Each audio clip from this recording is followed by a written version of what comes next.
Kaldheim is shaping up to be a brutal and unforgiving world, and the card we're going to talk about today is an absolute atrocity.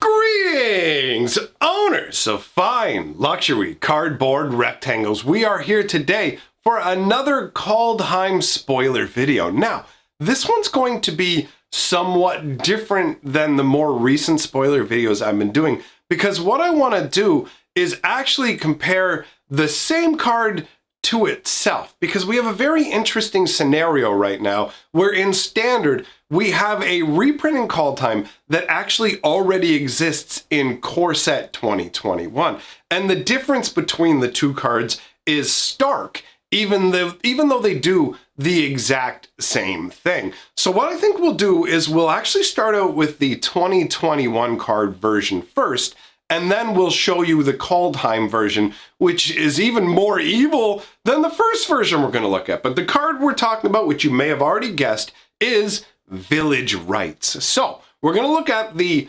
2021 edition, and actually on a side note, since we're talking about this version of Village Rites kind of holds a special place in my heart. I did a video talking about Village Rites and the other card that connects to it, because this is essentially, this version of Village Rites is the second step in a story that was started on the world of Innistrad. So I ended up doing a video exploring the connection between the two cards. And the artist who did the artwork for this 2020 version of Village Rites, Bud Cook, he saw the video and enjoyed it so much that he actually sent me out a zombified sketch of me as a result of the video. I have it posted on Instagram if you want to go and take a look at it. But either way, it makes me love Village Rites all the more. So this version of Village Rites, first of all, Village Rites is a 1-black instant card that, as an additional cost to cast it, you also have to sacrifice a creature, and you get to draw 2 cards. Now, Black has had this sort of sacrifice for power concept as part of its identity since the very, very, very beginning of the game. This isn't something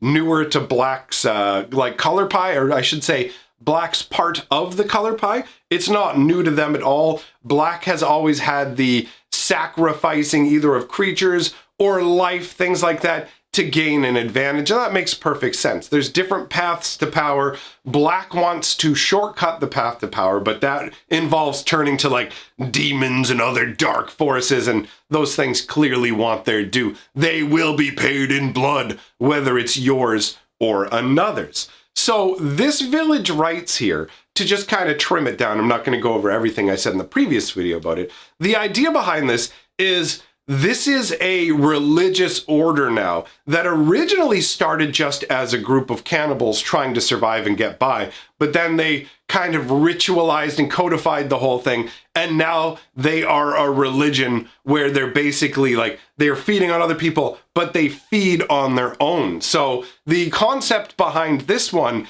is that the individual that's being sacrificed here is actually part of this group, okay? So when you look at the flavor text, it says, "You were so eager to take and consume, yet when asked to give, you refuse." So it's like, you were happy to eat other people, but now that we want to eat you, you have a problem, bro? Like, that's the idea behind it. So it's like sacrificing one of your own, right? That's the idea behind this concept. But when we turn around and look at the Kaldheim version of Village Rites, you can see, first of all, completely tonally different in the artwork, right? The artwork we saw with Village Rites was a guy going, "No, I don't want this to happen." Whereas the Village Rites is something way more intense and awful. In the Village Rites that we saw previously, you're not actively seeing what's happened to the individual. We're seeing the moments before the rite. Everyone is gathered for the rites, they have all the tools. But on this version, the Kaldheim version, we are literally mid-rite. Someone is losing their life in the artwork before us.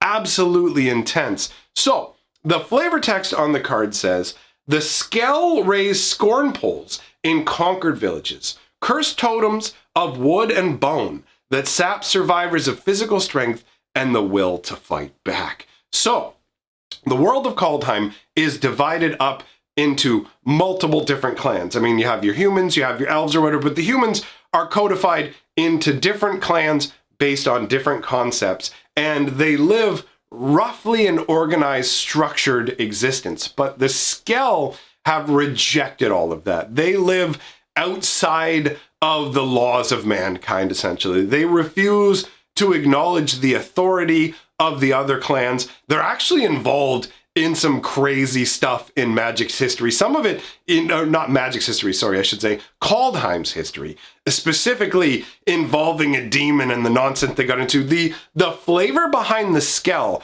is actually so awesome that I'm going to be giving them their own video over on Fantasy Geographic. We're going to go into the background. They almost wiped out an entire another clan. There's all this kind of stuff that literally goes back to connecting to a demon. So the Skell are like bog raider Vikings, right? They live out in the swamps. They're thoroughly corrupt and awful people, as illustrated by the flavor text of this card, right? So the Skell are the clan. They raise scorn poles. The fact that they're called scorn poles is just so insulting. It's like, you're beneath us. We scorn you. You don't even, like, you don't matter to us. You're not us, right? Like, essentially what they do is they go around turning villages into tribute centers. So they'll show up at a village and be like, bro, we own this village now. They'll wipe out the leadership and take care of anybody who seems like they might be a problem in some interesting ways. We'll cover that in the actual lore video. But basically, they show up at a village and they say, this is ours now.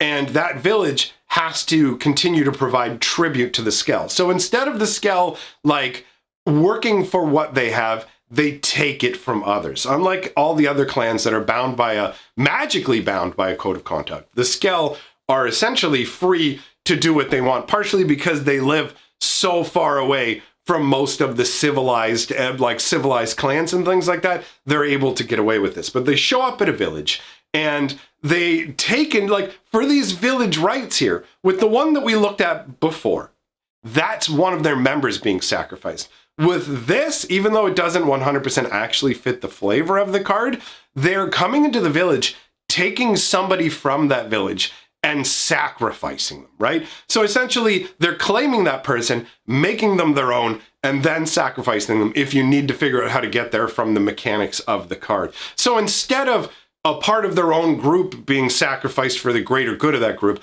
they're literally, the Skell get to use these village rites to grow their power without actually affecting them in a negative way, because they're sacrificing villagers to this. And the drawing two cards can represent like basically either a connection, if you want, with some sort of otherworldly evil force, or it could represent the tribute that they receive from the village. So once they've dominated a village and claimed it, they want to ensure that they don't have to worry about any repercussions for it. So they do this right where they erect the scorn pole, and then the pole actually has the magical effect of drawing physical strength out of the people who are left in the village, and also breaking their will. So it keeps them weak, like it doesn't weaken them to the point where they can't operate the village, they can't do whatever it is they do, fish, grow crops, whatever, but it keeps them weak enough that they can't really strike back against the Skell, because the Skell